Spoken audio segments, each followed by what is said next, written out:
Good morning. Today is Thursday, November 21st. This is Wake Up with KERA News, and I'm Andrew Garcia.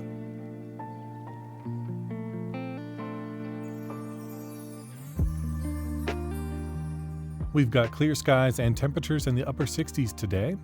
After today's news, we'll hear what Amphibian Stage's new managing director hopes to accomplish with the theater. Let's get into it. A former Dallas doctor was sentenced to 190 years in prison yesterday for tampering with IV bags. Prosecutors say Ronaldo Rivera Ortiz injected patient IV bags with dangerous drugs, leading to one death and numerous cardiac emergencies. The incidents occurred between May and August 2022 while he was working as an anesthesiologist at Surgicare North Dallas. Ortiz was convicted in federal court earlier this year on 9 counts. An attorney for Ortiz said they disagree with the verdict and plan to appeal.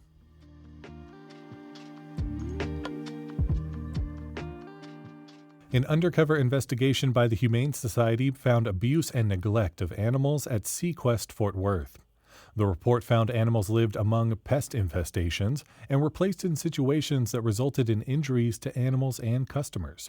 The Ridgemar Mall location shut down suddenly in October amid complaints filed by the People for Ethical Treatment of Animals.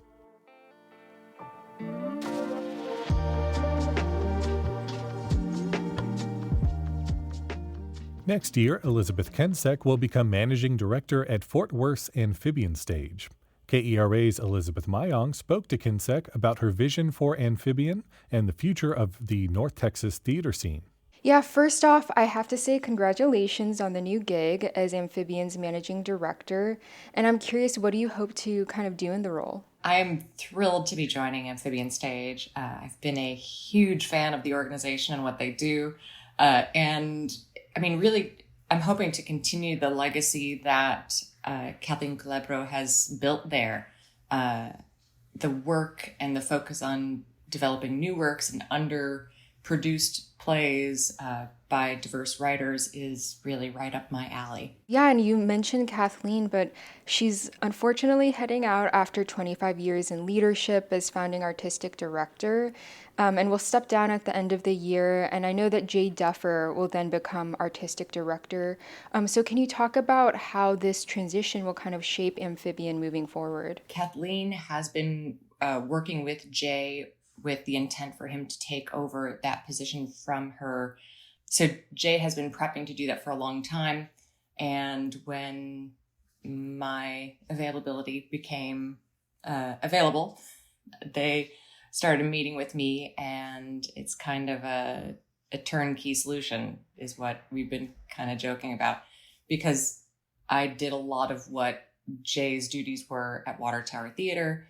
And so I can step in pretty seamlessly and help with that transition. I also have to ask, how has it been transitioning into your new role with the run of the amazing, fabulous, and spectacular untruths of Andrew Garcia? It's been a really nice way to kind of step into the amphibian world, get to know some of the patrons and the community. The theater going community in Fort Worth is so warm and welcoming. One of the biggest challenges for local theaters, unfortunately, is how funding and audiences have declined, particularly after the pandemic. And I'm curious how you kind of think about the future of North Texas's theater scene and how we make that more sustainable. You have to give people a reason to get off their couch and come to the theater, whether that is for an experience. I think that this is not the time to make mediocre theater, because every time that somebody sees a show, they have to say, this is spectacular and I will come back. One of my mottos is theater is not a competition. More theater is more theater, because I really do feel that if a new theater goer has a great experience at one theater, they're more likely to buy a ticket to return to that theater or to go to another as well and expand that experience as a theater goer and a theater lover. In the past, Amphibian has really championed voices and art that reflect many different communities, and I'd love to hear how you're thinking about maintaining that legacy and also even expanding it. Yeah, it's one of the things that makes me most excited about Amphibian. My theater company that I left in New York City, Theater for the People, also kind of had a similar mission, to produce plays that are written by underproduced groups, underproduced writers. And I am drawn to more diverse stories. I am drawn to more interesting casting choices. That's always what I've enjoyed as a producer and as a theater maker. It's exciting to hear. Well, thank you so much for speaking with me. Thank you.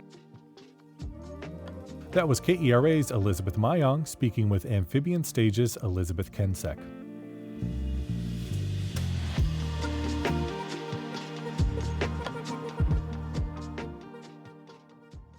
Dallas Trinity FC played to a scoreless draw against the Spokane Zephyr FC last night. They're currently in third place in the USL Super League standings, playing Carolina Ascent FC on Saturday. And the Stars met the San Jose Sharks on the ice last night. They made easy work of the Sharks, scoring 5 goals and only allowing 2. Do you have strong opinions about the best brewery in DFW? Well, you can cast your vote in the second round of KERA's North Texas Brewery Bracket. For more information and other things to do, visit kera.org/calendar.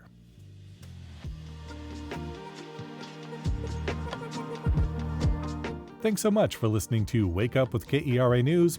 I'm your host, Andrew Garcia. This show is produced and edited by Shardae White and Bekah Morr.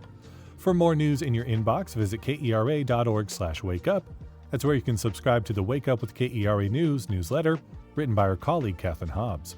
Connect with us on Facebook, Instagram, and TikTok at KERATX. Take care, and we'll see you tomorrow.